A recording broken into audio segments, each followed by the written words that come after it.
Reunion വേണ്ടി ഒത്തുചേർന്ന കുറച്ച് കൂട്ടുകാർ ഒരു റൂമിന്റെ അകത്ത് പെട്ടുപോകുന്നു. അതിന്റെ അകത്ത് അവരെ കാത്ത് ഒരു മിസ്റ്റീരിയസ് ഗെയിമും ഉണ്ടായിരുന്നു. ഇതെങ്ങനെ സ്റ്റാർട്ട് ചെയ്യണമെന്ന് അവർക്ക് ആർക്കും അറിയില്ല. ആ കെട്ട് അയച്ചു നോക്കിയപ്പോൾ അവർ ഞെട്ടിപ്പോയി. കാരണം അതിന്റെ അകത്തുണ്ടായിരുന്ന കഴുക്കൾ ആ 7 പേരുടെയും ജീവിതമായിട്ട് ബന്ധപ്പെട്ട് കിടക്കുകയായിരുന്നു. അഡ്വഞ്ചേഴ്സ് ഒരുപാട് ഇഷ്ടപ്പെടുന്ന ആൾക്കാരായതുകൊണ്ട് ഒന്ന് കളിച്ചു നോക്കാൻ തീരുമാനിച്ചു. ഡൈസ് ടേബിളിൽ വെച്ചതും ഒരു റോബോട്ടിന്റെ സൗണ്ട് ഈ പാവയിൽ നിന്ന് വന്നു. അവർ ആ ഗെയിമിൽ ഇൻവോൾവ് ആയെന്ന് മനസ്സിലായപ്പോൾ ആ റൂമിന്റെ ഡോർ പെട്ടെന്ന് അടഞ്ഞു. ഇനി ആ കളിയിൽ ജയിക്കാതെ അവർക്ക് വെളിയിലേക്ക് പോകാൻ പറ്റില്ല. പെട്ടെന്ന് അവിടെ ഉണ്ടായിരുന്ന TV ഓണായി. അതിൽ കെട്ടിയിട്ടിരിക്കുന്നത് ഇവരുടെ തന്നെ സുഹൃത്തിനെയാണ്. ഇവളും ഇവളുടെ ബോയ് ഫ്രണ്ടും അവർ വരുന്നതിന് മുമ്പ് തന്നെ ഈ ഗെയിം ഒരു പ്രാവശ്യം കളിച്ച് തോറ്റുപോയതാണ്. നിങ്ങൾക്ക് അവളെ രക്ഷിക്കണമെങ്കിൽ ഈ ഗെയിം നിങ്ങൾ കംപ്ലീറ്റ് ആക്കണമെന്ന് അയാൾ പറഞ്ഞു. 10 ചോദ്യങ്ങളുണ്ട്. അതിനെല്ലാം കറക്റ്റ് ആൻസർ പറഞ്ഞാൽ ജയിക്കും. അല്ലെങ്കിൽ അടുത്ത സെക്കൻഡിൽ തന്നെ അവരുടെ കൂട്ടുകാരിയെ കൊന്നുകളയും. ഇതാണ് ഗെയിമിന്റെ റൂൾ എന്ന് പറയുന്നത്.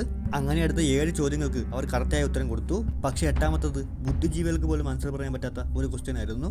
അവരുടെ ഉത്തരം കണ്ടെത്തി പറഞ്ഞെങ്കിലും അത് തെറ്റിപ്പോയി. അങ്ങനെ അവരെ കാണിച്ചുകൊണ്ട് തന്നെ ആ പെണ്ണിനെ ബ്രൂട്ടലായിട്ട് കൊന്നുകളയുകയാണ്.